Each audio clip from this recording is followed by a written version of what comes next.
Assalamualaikum warahmatullahi wabarakatuh. Perkenalkan, nama saya Cindy Fadila. Saya akan menjelaskan materi mengenai mengembangkan apresiasi prosa bertema lingkungan.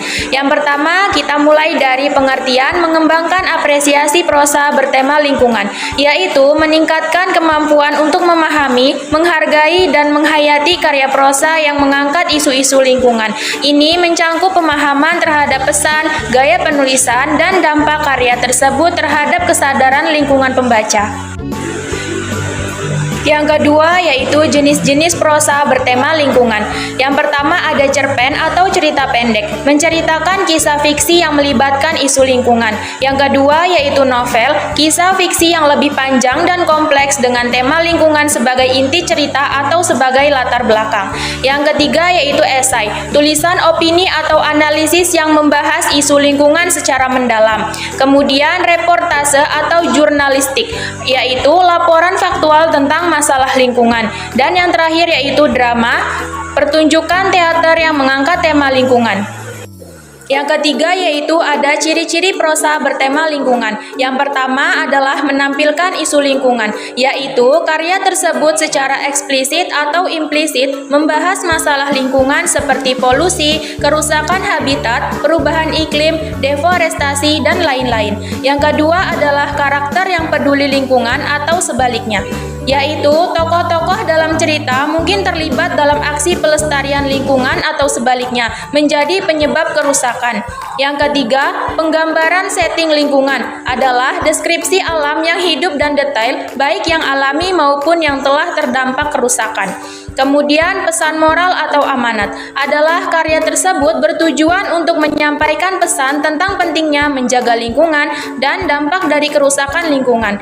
Yang terakhir adalah gaya bahasa yang menarik, yaitu penggunaan diksi, majas, dan gaya bahasa yang efektif untuk menyampaikan pesan dan menciptakan daya tarik bagi pembaca. Yang selanjutnya yaitu fungsi dan tujuan prosa bertema lingkungan. Yang pertama, meningkatkan kesadaran dan pemahaman, yaitu yang pertama ada menyampaikan informasi. Prosa dapat menyajikan informasi ilmiah atau fakta tentang isu lingkungan dengan cara yang lebih mudah dipahami dan diingat daripada laporan ilmiah formal. Yang terakhir ada menjelaskan kompleksitas isu, yaitu isu lingkungan seringkali kompleks dan melibatkan berbagai faktor. Proses dapat menyederhanakan penjelasan isu tersebut dengan cara yang mudah dipahami oleh pembaca awam tanpa mengorbankan keakuratan informasi. Yang kedua yaitu membangkitkan kepedulian dan tanggung jawab. Yang pertama, menumbuhkan rasa cinta alam. Dengan menggambarkan keindahan dan keunikan alam, prosa dapat menumbuhkan rasa cinta dan penghargaan terhadap lingkungan. Yang kedua, menciptakan rasa tanggung jawab moral. Prosa bertema lingkungan seringkali menyajikan dilema moral yang berkaitan dengan lingkungan. Contohnya, konflik antara kepentingan ekonomi dengan pelestarian alam.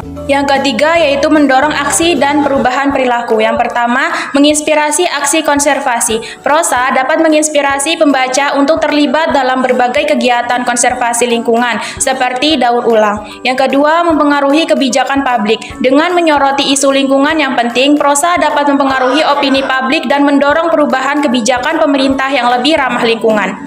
Yang terakhir atau yang keempat yaitu meningkatkan pemahaman antar budaya dan generasi. Yang pertama, menjembatani perbedaan perspektif. Prosa dapat menampilkan berbagai perspektif dan pengalaman terkait dengan isu lingkungan, termasuk perspektif dari kelompok budaya atau generasi yang berbeda. Yang kedua atau yang terakhir, mengajarkan nilai-nilai berkelanjutan. Prosa dapat mengajarkan nilai-nilai berkelanjutan dan pentingnya menjaga keseimbangan ekosistem bagi generasi mendatang. Kemudian ada metode mengembangkan apresiasi. Yang pertama, membaca secara kritis, yaitu perhatikan detail-detail dalam karya seperti setting, karakter, konflik, dan pesan yang disampaikan. Yang kedua, menganalisis tema dan pesan. Identifikasi isu lingkungan yang diangkat dan pesan yang ingin disampaikan penulis. Kemudian membandingkan dengan karya lain. Bandingkan karya yang dibaca dengan karya lain yang bertema serupa. Yang selanjutnya, berdiskusi. Berdiskusi dengan orang lain tentang karya yang dibaca untuk memperluas pemahaman dan perspektif.